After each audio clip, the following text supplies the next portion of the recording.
Ah yes, the adorable sound of pandas sneezing in Minecraft. Have you ever wondered how often they sneeze a slime ball?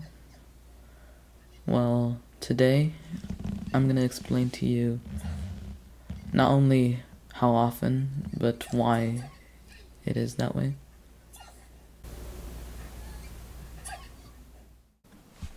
Hello everybody, and welcome to my 10 subscriber special. For this special, we're going to be doing something a bit silly.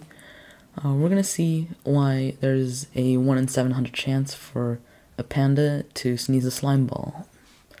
So, if you have been watching Ilmango recently, he, like a few months ago, I think, made a slime farm in Peaceful.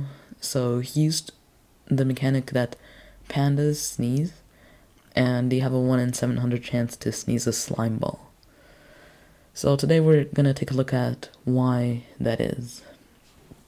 Or rather, just what in the code makes that happen. So, let's take a look at this method. So, this is a method, and a method in Java is essentially just a piece of code that you can call, and it will run it itself, like, if you call it. So this method is called after sneeze. So obviously that means that this method gets called after a panda sneezes. So all this stuff, this is just like particles, sound effects, blah blah blah, making random, like, you know, just variables and stuff. That's not very useful. What's useful for us is going to be this if statement. So what an if statement does in Java is it looks at everything that's inside these parentheses, and it sees if all of this is true, and if it's true, then it executes this code in here. So this part, so let's see how it's broken up first. So there are these like double and signs, double ampersands, and what these are is they're essentially just AND gates. So it sees if the stuff on the left and the stuff on the right is true, and if both of those are true, then the output's true.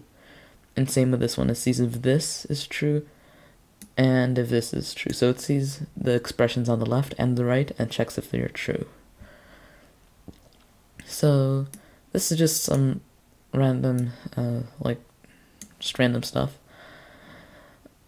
But what's really important is this little piece of code.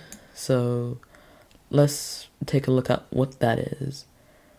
So it says this dot random dot next int open parentheses bound 700 close parentheses equal 0. Okay, what does all that mumbo jumbo mean? Well, it's a bit complicated, but we're not going to go into that. Random, this means that it's calling the random class, or it's asking the random class for an integer. So it's asking for a random integer, and inside these parentheses, bound 700. So it's asking for an integer from 0, and has to be less than 700. So what is an integer? Well, an integer is just a whole number. It could be positive or negative, but in this case, it only outputs positive integers. And so whole number essentially means just like no decimals, no fractions, no nothing, just straight up just 1, 2, 3, and so on. So integers could be positive or negative, but this only would output a positive integer. So bound 700, that means that it has to be less than 700, and it's at least 0. So it's going to give a random integer from 0 to 699. And this equal sign, what that means is it's checking the stuff on the left and the stuff on the right, and seeing if those are the same, if those are equal. If those are equal, then this then this whole statement is going to be true. If they're not equal, it's going to be false. Now, it's saying if this random integer is being equal to 0, so that means that, so this random thingy, it gives an equal chance for all of the numbers here. So that means that 0 is going to pop up every 1 in 700 times-ish, because it's random, so yeah. But what that means is we essentially have like, I don't know, like a Russian roulette or something.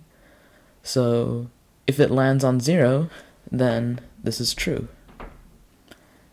Alright, so what does that mean for us? That means that every about 1 in 700 times, this piece of code is going to get executed.